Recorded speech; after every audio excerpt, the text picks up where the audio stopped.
पण आलात खरं तर म्हटलं पाहिजे की जीवनात आलेल्या प्रत्येक मनुष्याने एकदा तरी रायगड वारी ही केली पाहिजे आणि येऊन छत्रपतींच्या सिंहासनासमोर आणि समाधीसमोर येऊन नतमस्तक व्हायला पाहिजे, मानाचा मुजरा झाला पाहिजे. म्हणून तर कविभूषण म्हटले होते की काशी की कला जाती, मथुरा में मस्जिद बसती, अगर मेरे शिवराय न होते तो आज सुन्नत ये सबकी होती. तसंच विसरणे पाहिजे तर राष्ट्रमाता राजमाता श्री जिजाऊ महासाहेबांना की धन्य जिजाऊ, तुम्ही जर का जन्माला आला नसता तर नसती दिसल्या अंगणामधली तुळस, आणि राज आपण जर जन्माला आला नसता तर नसते दिसल्या मंदिरावरचे उंच उंच ते कळस. अशी मोगलांनी या महाराष्ट्र देशाची अवस्था करून ठेवली होती. परंतु याच्यापासून पालनहार, याच्यापासून संरक्षण करण्याकरता 19 फेब्रुवारी 1630 ला महाराजांचा जन्म शिवनेरी या किल्ल्यावरती झाला. आणि ज्या पवित्र पुण्यभूमीत तुम्ही आलात, या रायगडाने पाहिला होता एक नेत्रदीप सोहळा. तो होता 6 जून 1674 दिवस राजांचा राज्याभिषेक सोहळा याच गडावरती संपन्न झाला. शिवाय नको पाहायला पाहिजे होतो तो दिवस देखील याच रायगडाच्या पदरी पडला की महाराष्ट्राचा सूर्य मावळला, महाराष्ट्र पोरका झाला. महाराजांनी आपला अखेरचा श्वास 3 एप्रिल 1680 ला याच ठिकाणी राहत्या राजवाड्यामध्ये सोडला. सन इसवी सन 1656 ला छत्रपतींचं वाढतं स्वराज्य आणि वाढता साम्राज्य विस्तारासाठी पुण्यामधील वेल्हा तालुक्यातील किल्ला राजगड किल्ला स्वराज्याची पहिली राजधानी महाराजांना अपुरी पडली. मग महाराजांची नजर गेली की कोकणातला एक डोंगर रायरी नावाचा अर्थात रायगड, आपणास राजधानीच्या दृष्टीने अतिशय महत्वाचा किल्ला. पाहतात हा डोंगर जावळीचे चंद्रराव मोरे जे दिल्या आदिलशाहचे सरदार यांच्या ताब्यामध्ये असणारा किल्ला. महाराजांनी थेट पत्रव्यवहार केला मोऱ्यांना, मोरे तुम्ही आमच्या स्वराज्यात येऊन सामील व्हा. पण म्हणतात ना की मोरे फार उर्मट. महाराजांना त्या पत्राचा उलट जबाब देण्यात आला की स्वतःच राजे म्हणून घेणारे आपण कोण? या जावळी प्रांताचे खरे राजे तर आम्हीच आहोत. याल जावळी तर जाल गवळी, अन्यथा दारूचा तोफखाना तुमच्यासाठी सज्ज. मोऱ्यांनी राजाने युद्धाचं आव्हान दिलं, युद्धाचं चाळण दिलं. मग काय 15 मे 1656 ला अवघ्या 150 मावळ्यांनी जावळीवर आक्रमण केलं. जावळीच्या चंद्रा मोरेंचे भाऊ हनुमंतराव मोरे यांना मारलं गेलं. भावाचा मृतदेह पाहून जावळीचे चंद्रा मोरे महाराजांना शरण आले. गडमाराड्यांच्या गड शिवरायांच्या ताब्यात आला. रायगडाचं भाग्य उजळलं. रायगड ही नवी स्वराज्याची दुसरी राजधानी म्हणून ओळखू लागली. विचार करण्याची एवढीच गोष्ट आहे की महाराष्ट्रात जवळपास 350 गड किल्ले. मग एवढ्या गड किल्ल्यांपैकी आपला रायगड महाराजांनी राजधानीसाठी का बरं निवडला असावा? आपला रायगड हा खऱ्या अर्थाने कोकणामध्ये वसलेला किल्ला, कोकणामध्ये वसला असला दर्या किनाऱ्याजवळ समुद्रावरती नियंत्रण ठेवण्यात येतं. जसं की आज इंडियन नेव्ही छत्रपती श्री शिवाजी महाराजांना God of father of Indian navy म्हटलं जातं. म्हणजे दर्यावर रक्षण कसं करायचं हे आपल्या राजांनी 400 वर्षापूर्वी शिकवण्यात आलेलं.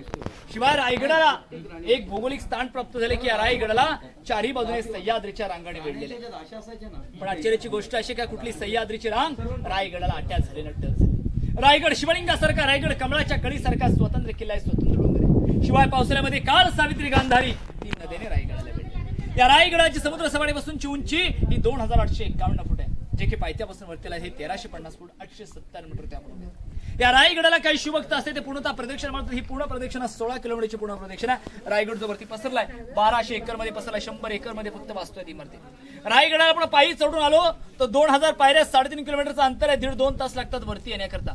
96 साली झालेला प्रकल्प पुण्यामधील जोग कंपनीच्या सहाय्याने केवळ 4 मिनिटांमध्ये आपण गडावरती देखील येता येतं. आता विचार करा, ज्या दरवाजातून तुम्ही प्रवेश केलात तो गडाचा महादरवाजा, महाबलकड दरवाजा, महादरवाजा ज्याच्या ताब्यात त्याच्या पूर्ण किल्ला ताब्यात याचा.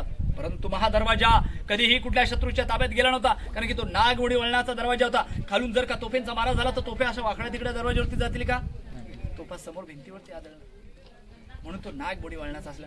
वरून आल्यानंतर शत्रूने तरी प्रयत्न केला तर वरती तुम्ही तळ पाहिलं, त्या तलावांचं डायरेक्शन बघितलं तर दरवाजाच्या साईडला आहे. इमर्जन्सी तशी काही सिच्युएशन आली तर ते तलावाचं फोडली जाणार आणि त्याच्यात निघणारा पाण्याचा प्रचंड लोंढा त्या दरवाजावरती जाणार आणि आलेला शत्रू बॅक टू पवेलियन परत रिटर्न. अशा प्रकारे तो महा दरवाजा आहे.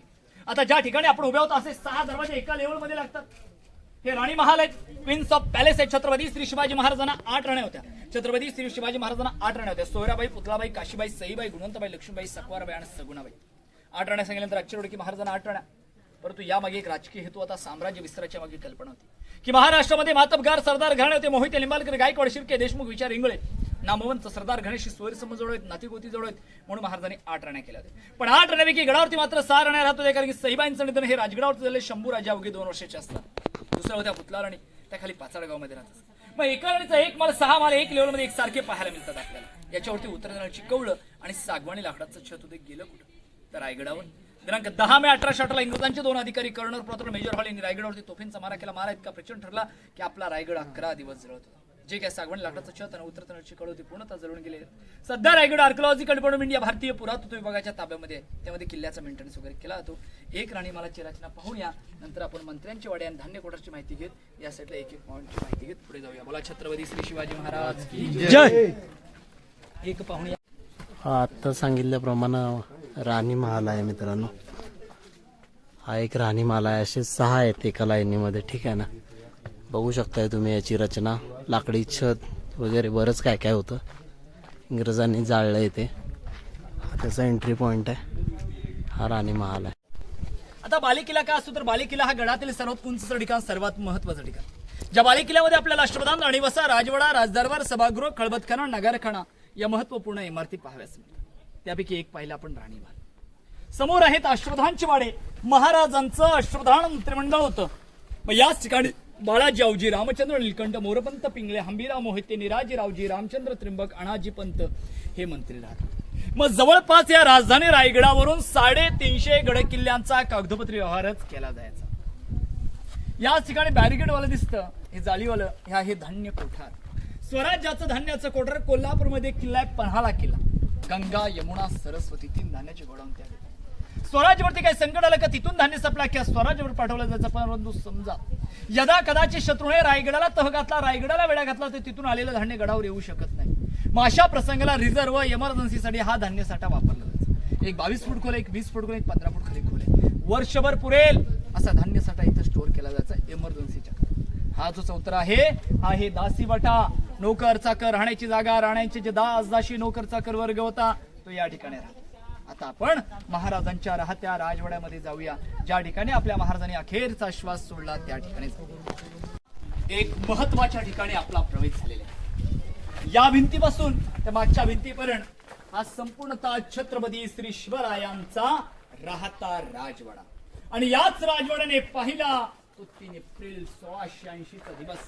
महाराष्ट्राचा सूर्य मावळला, महाराष्ट्र पोरका झाला. महाराजांनी आपला अखेरचा श्वास याच ठिकाणी याच चौतऱ्यावरती सोडला. याच दरवाजाचा उंबरठा हिरोजी फलतताना ओलांडला आणि महाराजांनी आपला अखेरचा श्वास याच ठिकाणी याच चौतऱ्यावरती सोडला. इथून देहयात्रा त्या जगदीश्वरापर्यंत गेली आणि त्या जगदीश्वराच्या प्रणांगणामध्ये साबाजी भोसले यांच्या हातून महाराजांना फडाग्नी प्राप्त झाली.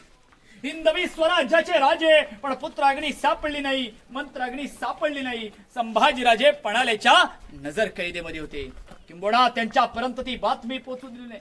मग राजाराम महाराज रायगडावर होते. राजाराम महाराजांच्या हातून अग्नी द्यायची होती, पण राजाराम महाराजांचा मंचारोहण करायचा होता.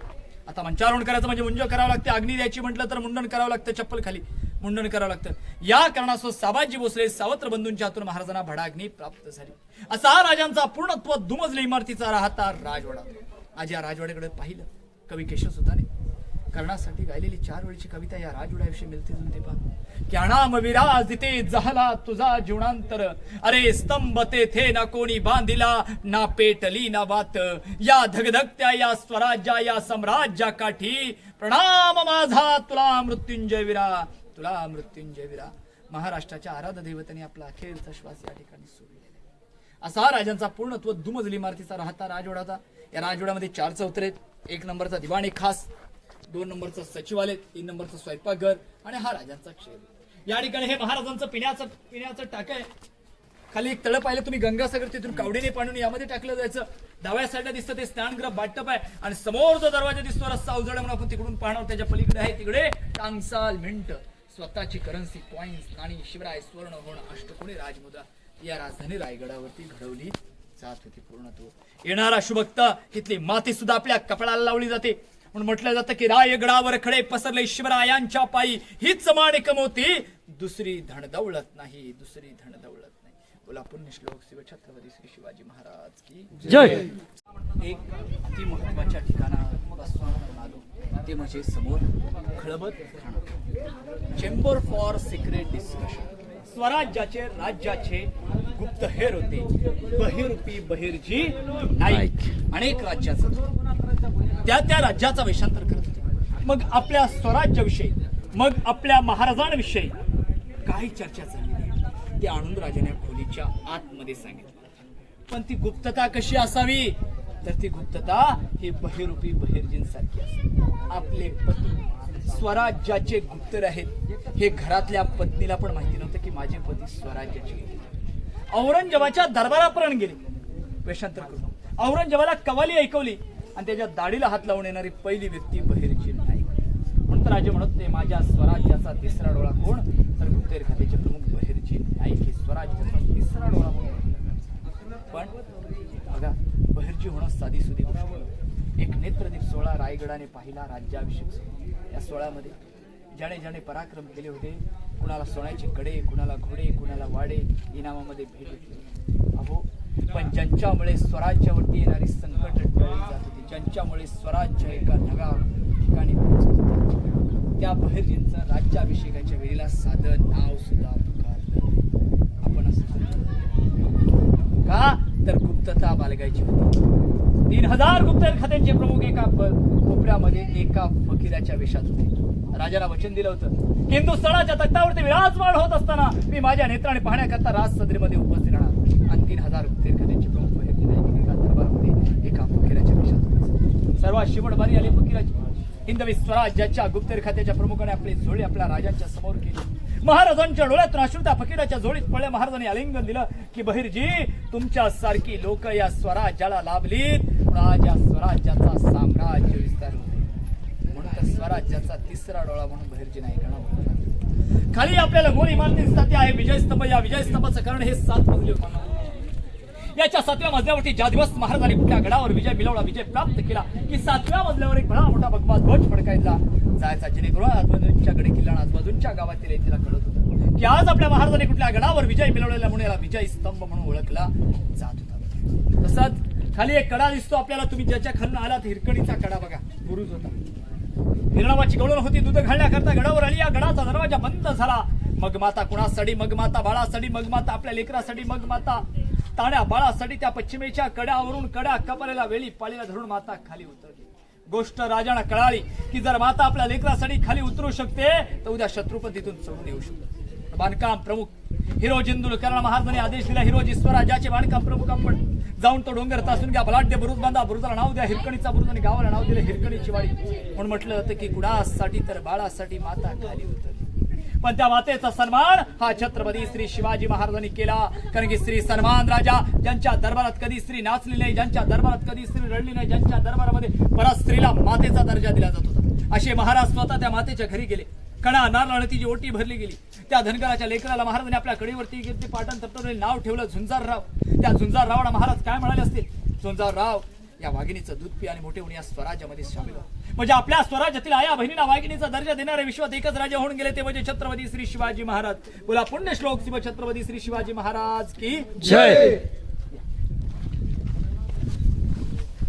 याचं नाव आहे गंगासागर तलाव. छत्रपती श्री शिवरायांचा राज्याभिषेक हा पंडितवान गागाभट्टाने केला.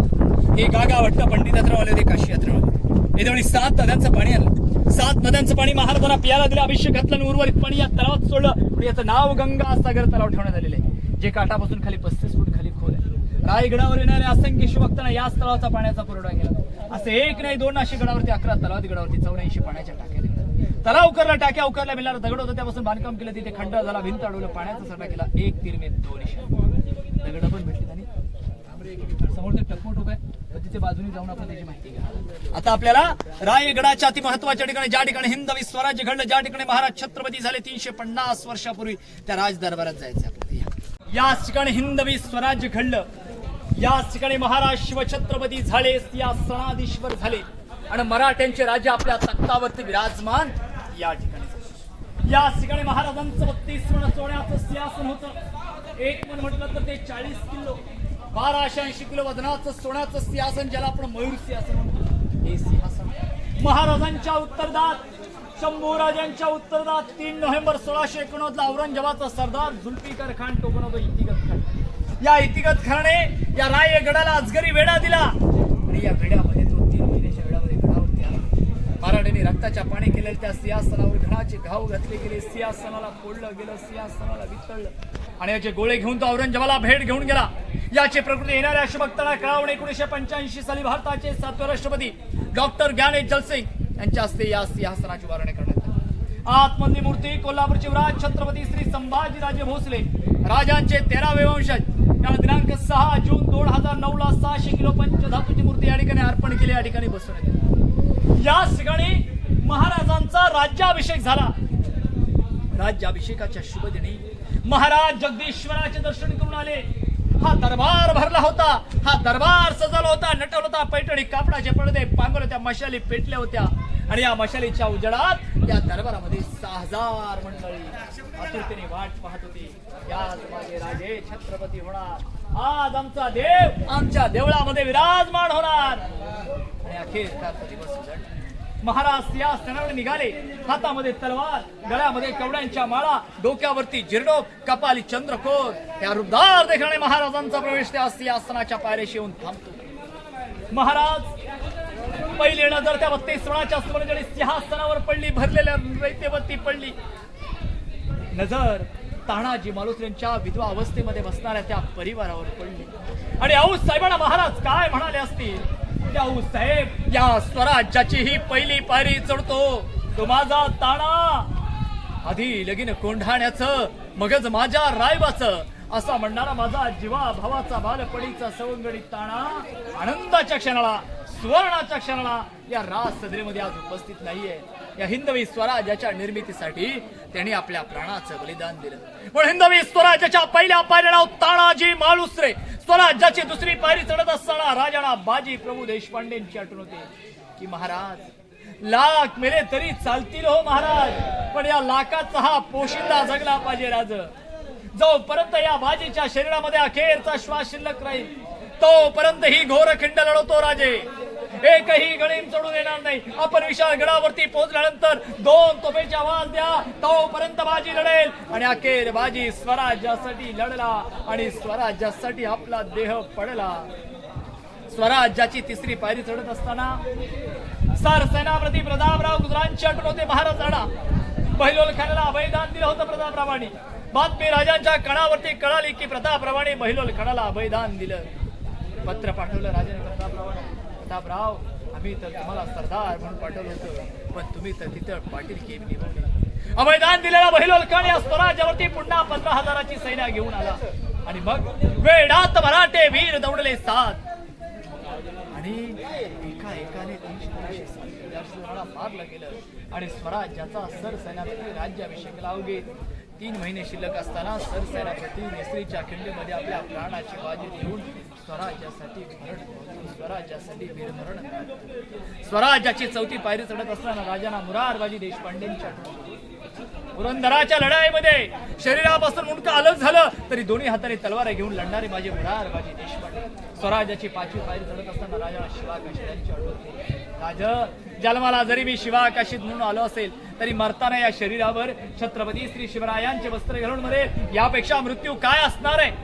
म्हणून हसत हसत मृत्यूच्या दारामध्ये जाणार माझा शिवाकाशीत बाजी पासलकर. स्वराज्यासाठी बलिदान दिलेल्या हर एक मावळ्याची, हर एक सरदाराची आठवण झाली. अंतःकरण भरून आलं. लटकत्या पालवणे महाराज 32 मणाच्या सिंहासनावर विराजमान झाले. मग दरबारामध्ये एक ललकारी घडते की महाराज प्रौढ प्रताप पुरंदर क्षत्रिय कुलवंश सिंहासनाधीश्वर महाराजाधिराज राजेश्वर छत्रपती श्री शिवाजी महाराज की जय. हर हर महादेव. महाराजांचा राज्याभिषेक सोहळा या राज दरबारामध्ये संपन्न. म्हणून म्हणतात की झुकल्या वाकल्या गर्विष्ठ म्हणा या शिवमंदिरी. जीवनात आलात एकदा तरी रायगडी येणं भागी. राज्याभिषेकाचं छायाचित्र तुमच्या घरी नक्कीच असेल, नसेल तर आवर्जून प्रत्येकाने बसवलं पाहिजे. प्रत्येक मराठी माणसाच्या, प्रत्येक हिंदूच्या घरी राज्याभिषेकाचं छायाचित्र पाहिजे. त्या छायाचित्रामध्ये इंग्रज वकील आपल्या राजांना कॅप काढून मानाचा मुद्रा करताना दिसतो. त्याचं नाव असतं हेनरी ऑक्झेंडर. त्या हेनरीला प्रश्न पडला की मी तर 2 पायाचा मनुष्य, माझी गडावर येताना दमछाक झाली, मग शिवाजी राजाने 4 पायाचे बलाढ्य हत्ती गडावर आणले कसे? राजाने काय केलं होतं बरं का? हत्तींची पिल्लं ही पालखीमध्ये गडावर आणली, त्यांचं पालन पोषण केलेलं, मोठे करून त्यांचा राज्याभिषेकासाठी उपयोग केला. कारण की राजांची दूरदृष्टी होती की लहानाचं मोठं होतं पण मोठ्याचं लहान होत नाही. अशा प्रकारे हत्ती गडावरती आले. हे 200 फूट अंतर क्रॉस केल्याची वास्तू दिसते. नगरखाना 40 फूट उंची आहे, 50 फूट उंची आहे. लांबून याचा आकार आपल्याला गेट ऑफ इंडिया सारखा दिसतो, पण हा गेट ऑफ इंडिया सारखा नाही दिसत, तर तो गेट ऑफ इंडिया याच्यासारखा. इंग्रज आले, याची प्रकृती चोरली आणि मुंबईमध्ये जाऊन गेट ऑफ इंडियाची निर्मिती केली. शिवाजी महाराजांच्या काळामध्ये स्पीकर, लाईट, माईक काही नव्हतं, पण असं काही वास्तुशास्त्र होतं की या दरबारामध्ये कुठे काही गुजबुज झाली तर थेट ती राजांना कळायची. महाराज काय बोलले ते प्रजेला ऐकलं. आज वैशिष्ट्य म्हणजे 400 वर्षानंतर देखील सुद्धा या दरबारामध्ये इथे जरी कागद पडला तरी तो आवाज तिथपर्यंत जातो, पण तेवढी शांतता असावी लागते. आता आपण समोरच्या होळीच्या मानात छत्रपती श्री शिवाजी महाराज जय. सुरुवातीला ही महाराजांची मूर्ती आतमधील दिगंबरीमध्ये बसवण्याच्या दृष्टीने तयार केली, पण या मूर्तीमध्ये काही चुका झाल्या. चुका कोणत्या की महाराज सिंहासनावर विराजमान झालेले आणि राजांच्या पायामध्ये जोडे. महाराज सिंहासनावरती बसताना पायामध्ये जोडे घालून कधी बसले. हे सिंहासन माझ्या रहितेच्या कल्याणासाठी, जनतेच्या भल्यासाठी, रायगडाच्या कुठल्याही भागावरती नसतं मूर्ती इथे का बसवली तर हा माळ आहे होळीचा माळ. महाराज आपल्या हातून पेटत्या होळीमध्ये एक नारळ टाकायचे. जो कोणी बहादर त्या पेटत्या होळीमध्ये हात घालून नारळ बाहेर काढेल त्याला महाराज इथं सोन्याचा कडा इनाम दिला जायचा. तर्क कळला जातं की जो मनुष्य आगी शिरडू शकतो तो त्या शत्रू शिरडे. आणि त्याची सैन्यामध्ये या मूर्तीला हार डेली सांगलीवरून शिवप्रतिष्ठान संभाजी भिडे गुरु यांची डेली 2 धार करून नित्यनेम ऊन वारा पावसात इव्हन कोरोनाच्या काळात सुद्धा या ठिकाणी नित्यनेम पूजा करण्यात आली. दुसरा हार doctor Shrikant Shinde foundation CM साहेबांचे चिरंजीव मंगेशजी चिवटे करमाळ्याचे यांच्या नेतृत्वामध्ये स्थानिक पुजारी नेमलेला आहे. हा पुजारी नित्यनेम 5 ठिकाणी या गडावरती पूजा अर्चा करतात. याच ठिकाणी समोर आपल्याला लांब लागतं दिसतं ही बाजारपेठ. या बाजारपेठेची 800 फूट लांबी आहे, 40 फूट रुंदी आणि 22 जुने 44 दुकानं. हे जे हाईट उंच पायऱ्या आतमध्ये याचं कारण इथं घोड्यावर बसून बाजार आहे. आता याच राजमार्गावरून आपल्याला शेवटचा पॉईंट बघायला 1-1.5 किलोमीटर अंतरावरती वाडेश्वराचं, जगदीश्वराचं, शंकराचं, महादेवाचं मंदिर, राजांची समाधी, आर्किलिक हिंदुलकरांची पायरी, वाघ्या कुत्र्याची समाधी पाहायला तिथं जायचं. सांगितल्याप्रमाणे जी 800 फूट लांबी, 40 फूट रुंदी आणि 22 जुने 44 दुकान. हे जे हाईट तुम्हाला उंच पायऱ्या याच्या आतमध्ये, याचं कारण असं आहे की इथं घोड्यावर बसून बाजार केला जायचा. आगे दुकान पीछे मकान अशी या बाजारपेठेची. या बाजारपेठेचे प्रमुख व्यापारी होते ते होते नागाप्पा शेट्टी, कर्नाटकचे व्यापारी. अतिशय सोनं चांदीचे व्यापारी होते, अतिशय प्रामाणिकपणे व्यापार करतात. ही महाराजांच्या निदर्शनाला की नागाप्पा आमच्या रयतेला अतिशय प्रामाणिकपणे व्यापार करतात. तर बोला आमच्याकडून काय इनाम पाहिजे. नागाप्पा व्यापारी. महाराज माझं नाव आहे नागाप्पा. जर माझ्या दुकानाच्या साईडला एक नागाचा छाप दिला येणाऱ्या ग्राहकला येणाऱ्या व्यापाऱ्याला कळले की नाग म्हणजे नागाप्पा. 400 वर्षापूर्वीची ॲडव्हर्टाईज. तसेच या ठिकाणी अंडरग्राऊंड 2 होल दिसते की 400 वर्षापूर्वीची ड्रेनेज लाईन. आज आपलं भाग्य असं की 400 वर्षाची गटर लाईन आपल्याला काम करताना दिसते, पण आपलं दुर्भाग्य पण तितकंच आहे की आपली गटर लाईन तुम्हाला 4 वर्षानंतर दिसणार नाही. 400 वर्षी सर्व ठिकाणी चालू. समोर बघा टकमक टोक, कडेलोट पॉइंट. जर कोणी चोरी, लबाडी, स्वराज्याशी गद्दारी, स्वराज्याशी मुखबरी करेल तर त्याचा गोणीमध्ये भरून त्याचा तिथून कडेलोट केला जायचा. पण इतिहासात नोंद आहे काय तर शिवरायांनी कुणाला टाकलं नाही आणि संभाजीराजांनी कुणाला सोडलं नाही. संभाजीराजांच्या काळामध्ये अनेकांची कडेलोट झाली. शिवाजी महाराज जेव्हा जेव्हा रायगडावर असत, महाराज पहिलं दर्शन जगदीश्वराचं, नंतर महाराज त्या टोकावरती जात असत का सकाळी 6 वाजता जिजाऊ तुळशीला पाणी घालण्याकरता बाहेर यायचे. महाराज जिजाऊंचं दर्शन या टोकावरून नित्यनेम जेव्हा रायगडावर असत तेव्हा घेत असत. स्वराज्य रक्षक मालिका आपण पाहिली असेल. आज गडावरती हजारो लोक तिथपर्यंत जाणारे कमी आहेत, रिस्की पॉईंट. पण आज रेलिंग आहे तरी पण लोक जातात, घाबरतात आहे. पण लक्षात घ्या 400 वर्षापूर्वी संभाजीराजे स्वराज्य रक्षक मालिका आपण पाहिली असेल, तिथपर्यंत घोडा घेऊन जायचे आणि तो घोडा त्या टोकावर घेऊन 2 पायावरती उभा करायचे.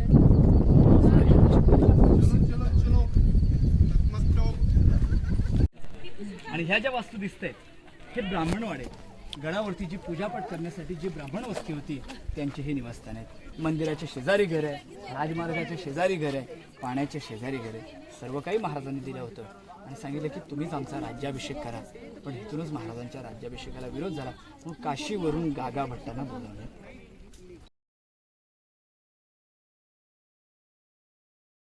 या मंदिराशी आलेलं आपण हे वाडेश्वराचं, जगदीश्वराचं, शंकराचं, महादेवाचं मंदिर. पण मंदिराला येत असताना किंवा आल्यानंतर याचा लांबून दिसणारा आकार किंवा इथे आल्यानंतर दिसणारा आकार हा मस्जिद सारखा वाटला. महाराजांना माहित होतं की आपल्या उत्तरात गडावरती मुघल लोक येणार, आपल्या मंदिराचा राजदूत करणार म्हणून याला जाणून बुजून मस्जिदचा आकार दिला. मुघल आले, मस्जिद वाढली, नमस्कार पडले, निघून. उत्तरात माहित पडले की मस्जिद नसून एक शंकराचं मंदिर आहे. तोडण्याचे होते या ठिकाणी आले, मंदिराच्या डिझाईन तोडल्या, नंदीचे शंख कान तोडलं. आता राहिल्या दरवाजातून प्रवेश करून शिवलिंग उद्ध्वस्त करणं. मंदिराचा दरवाजा अत्यंत छोटा. जर का वाकून गेलो तर समोर शिवलिंगाला नतमस्तक होणार, हिंदूच्या देवता समोर आपण नतमस्तक होणार. मग काय करूया तर दरवाजा तोडून जाऊया. पण दरवाजाच्या वरती कुराणचा धर्मग्रंथ असतो, त्याची महत्वाची सिंबॉल दरवाजाच्या वरती कोरून ठेवले. जर ते तोडून गेलो तर आपल्या हातून आपल्या केल्याचं नाश होईल, आपल्यातून मोठा पाप होईल असा भ्रम झाला. त्यामुळे मंदिर शाबित.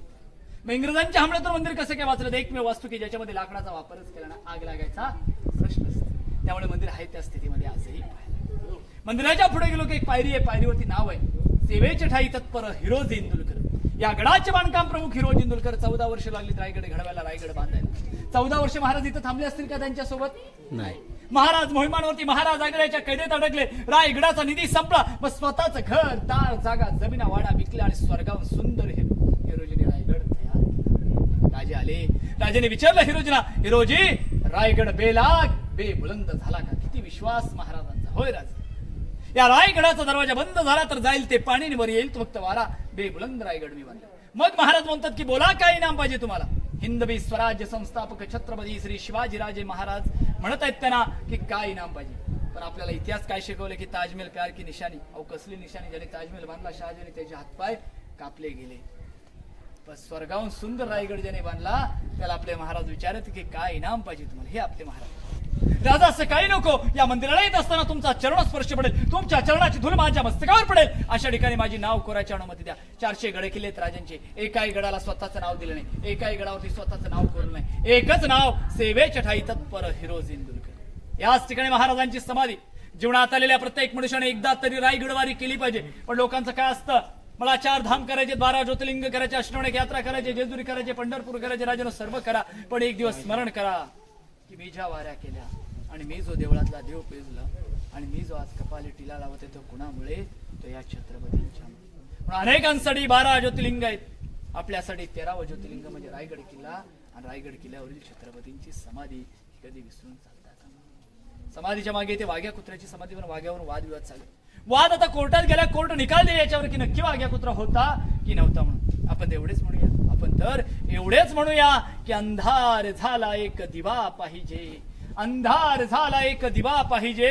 या महाराष्ट्रालाच नव्हे अखंड हिंदुस्थानाला पुन्हा एकदा जिजाऊंचे शोभा पाहिजे. बोला छत्रपती श्री शिवाजी महाराज की जय. सेवेचे ठाई तत्पर हिरोजी इंदोलकर. हीच ती पायरी मित्रांनो जी रायगडावर इंदोलकरांनी बांधली.